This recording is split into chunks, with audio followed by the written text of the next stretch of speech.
today we are celebrating, are we celebrating? I'm celebrating 12 weeks of following 90% keto. What is 90% keto? Well, if you're new here or you've been following me for a while, back in 2016, I started a ketogenic diet and I followed it for over 1,000 days without ever having a cheat meal. No potato chips, no French fries, not even one, not even a slice of pizza. And at the time, I was happy with it. The pandemic hit right after a trip to Italy where I went balls to the walls and ate all the carbs I possibly could. This is after the 1,000 days.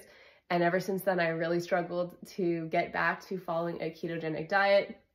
I've gone completely off keto, but I've always found my way back because I really do like this way of eating. The food's delicious and it helps me to lose weight or maintain it.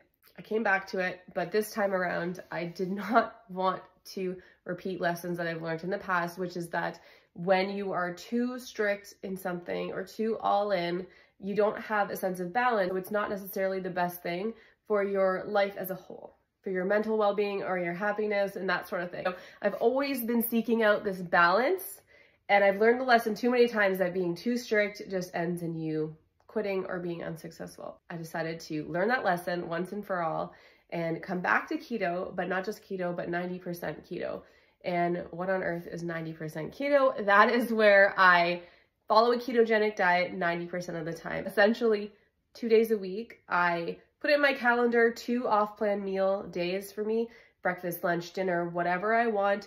It could be out at a restaurant, it could be at home, and I eat whatever I want during that time. That being said, I do eat a reasonably sized meal. I don't have a history with binge eating or anything like that, so I don't overeat when I have those off-plan meals, which might contribute to my results or lack of at the end of the day. I can have dinner and dessert if I want. I could go out and have a full gamut, whatever you want. Just stop thinking about food. Think about enjoying in the moment. And then the rest of the time, I follow a ketogenic diet. The one rule I did have about this though, is that you can't have 2 off-plan meals in a row. So never 2 days in a row where I'm eating pizza or something like that. So yeah, I did track the whole time in a caloric deficit. My calories often ranged between 1,400 and 1,600 calories a day. And sometimes it was hard because I didn't even feel like eating that much, but I would just throw in a protein shake or something to make sure that I was getting enough calories, because this is not a race to a finish line. This is your life.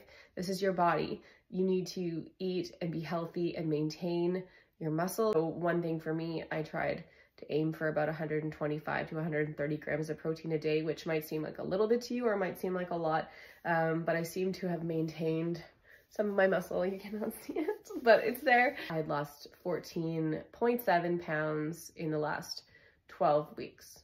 My body mass index has dropped down to, I think it's like 24.8 now. I'm in the quote unquote healthy range, which is great. If you are someone who's like, oh, I know it's really hard to like have to give up things in order to lose weight. And at the end of the day, like you don't have to. If you can eat healthy 90% of the time and allow yourself those windows for treats or enjoyment, that is the money spot. That's the money spot. And I found it and it feels so good.